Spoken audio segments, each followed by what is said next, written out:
Muy buenas noches, Charo, Joseba, ¿qué tal estáis? Me habéis pedido que haga una especie de viaje al pasado para ver qué le diría al Enrique Chazarra que con 14 años empezó a perseguir misterios.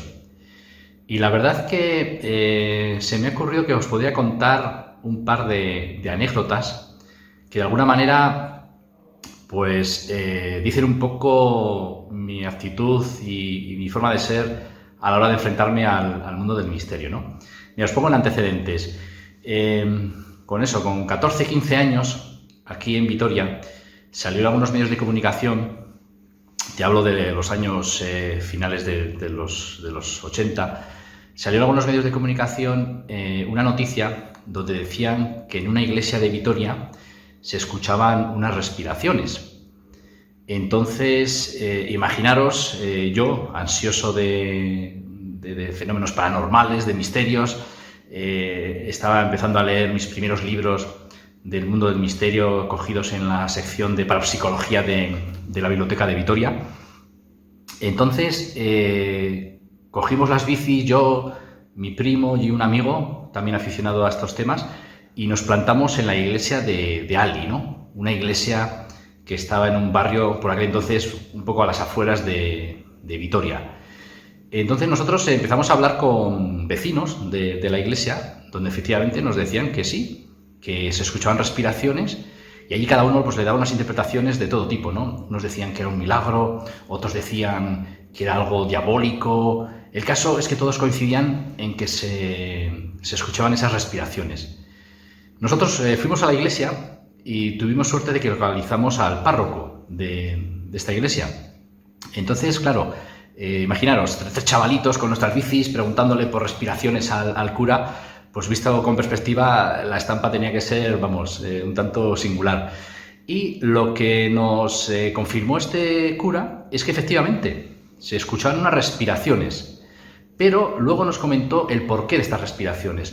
Resulta que entre los muros de la iglesia había anidado una lechuza y esta lechuza, sobre todo en momentos pues hacia la noche, hacia el atardecer, pues respiraba de tal manera que retumbaban, digamos, esas respiraciones en la acústica y en la estructura del templo, ¿no? de la iglesia.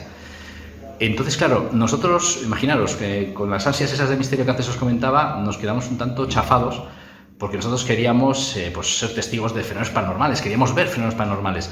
Pero también esta historia sirvió bastante para de alguna manera, pues darnos a entender de que no todo lo que aparentemente no tiene explicación o suena sobrenatural, a paranormal o a extraño, pues detrás puede haber una explicación lógica y convincente, ¿no?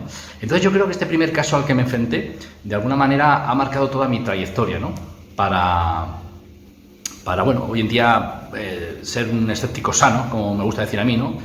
Cuestionando, dudando de las cosas y no negándolas, ¿no? Y aquí anécdota de aquel Enrique, digamos, jovenzuelo, pues de alguna manera, a pesar de, como digo, de que nos quedamos, pues eso, chafados porque no había ningún misterio, ¿no? Sino que había una explicación lógica a aquel fenómeno, pues de alguna manera me hizo abrir los ojos y yo, vamos, no quitaría para nada esta anécdota, volvería al pasado y le diría a Enrique, yo creo que ese es el camino correcto y a día de hoy yo creo que es la postura más adecuada, ¿no? A la hora de investigar este tipo de fenómenos.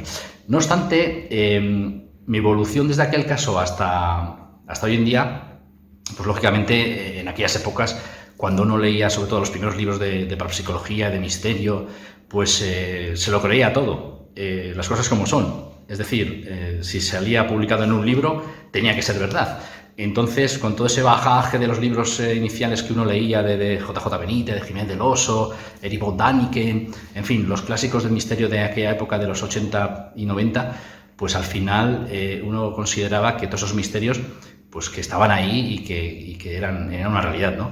Sí es cierto que con el paso del tiempo, pues bueno, uno va indagando más, uno se va metiendo a fondo en el tema, sobre todo entrevistando a los testigos, cosa que me parece muy importante, y digamos, documentándose de distintas fuentes, tanto a favor como en contra de estas historias, y bueno, uno ya va adoptando esa postura, ¿no? Pero yo insisto en que a ese Enrique de aquella época le diría que yo creo que cogía el camino correcto, ¿no? A la hora de plantearme y enfrentarme a este tipo de de misterios. Luego también estaba recordando ahora, hay una anécdota también que es muy simpática, que también me ocurría por aquella época. Imaginaros las ganas que teníamos de misterio, que este amigo mío y yo, que nos dedicamos a intentar investigar o bueno, a hablar con la gente que decía haber vivido este tipo de historias, pues en cierta ocasión en una revista, de estas revistas donde salían unos anuncios un tanto exóticos, pues había un anuncio donde decía que se vendían fantasmas por correo postal, claro, estamos hablando de la época de los 80.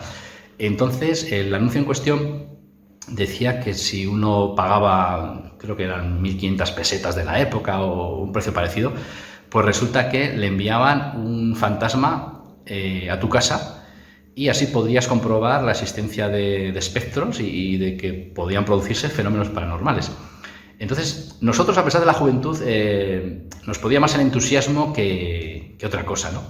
Entonces sabíamos que aquello no tenía mucho fundamento y que no podía ser verdad y que de alguna manera seguramente nos engañarían, ¿no?, con este anuncio.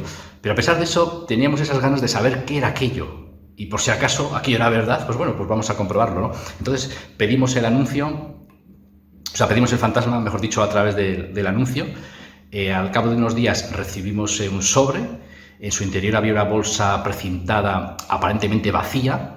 Había unas instrucciones donde decía que teníamos que abrir esa bolsa y vaciar su contenido en una habitación con poca luz, que no hiciera mucho calor, en fin, daban una serie de condiciones a la hora de soltar el fantasma, ¿no? Y bueno, nosotros hicimos todo ese ritual que nos decía, que nos indicaba la carta y bueno, comprobamos que efectivamente nos habían estafado pues esas 1.500 pesetas, porque allí ni vimos fantasmas, ni de ninguna manera se producieron fenómenos paranormales, ni pasó nada, ¿no? Pero bueno, la anécdota es bastante simpática, más que nada os la cuento para que veáis un poco el entusiasmo que teníamos en aquel momento y que yo creo que no he perdido, ¿no?, actualmente. Por eso también le diría a Enrique de aquella época que ese entusiasmo es fundamental, ¿no?, para seguir, digamos, investigando en el mundo del misterio.